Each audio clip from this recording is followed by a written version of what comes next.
That sign says it all. History book night for Triumph, with Jordan Smith taking their first ever win in Supercross in 13 attempts.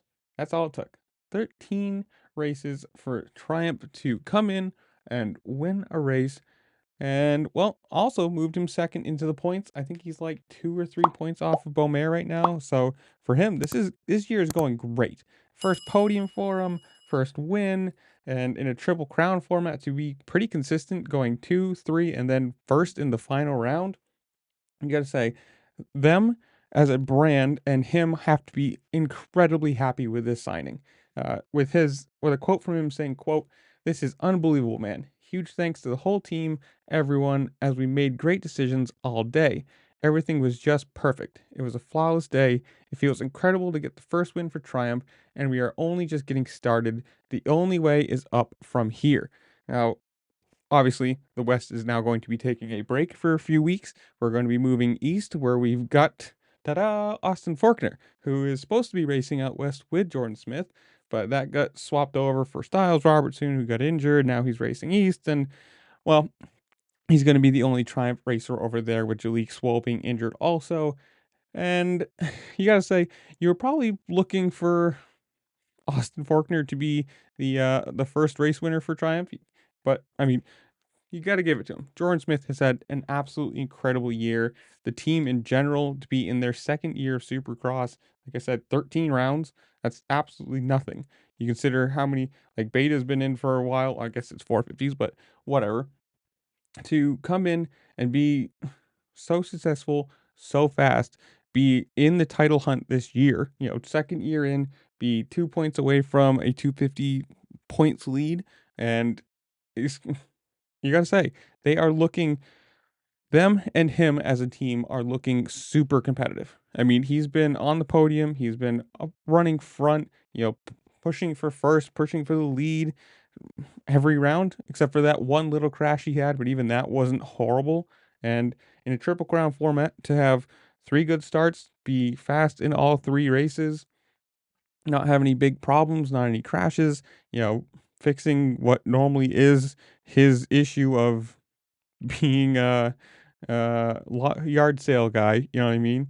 And for him to come in and be where he is right now, and for the team to be where they are right now, this is great.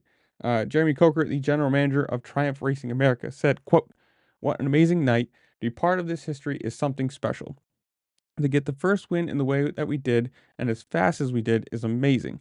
People do not understand that we have not even raced this bike for a whole year, nor have we scratched the surface.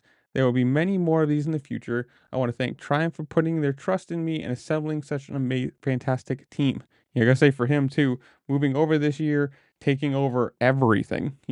Triumph. He is the pinnacle of the triangle at the moment, and he's looking like he's working out well. I understand.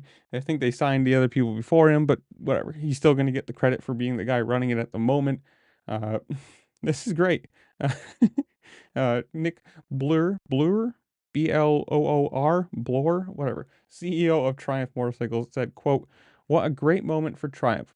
Jordan standing on the top step is a testament to the dedication of all our staff who work on our off-road projects.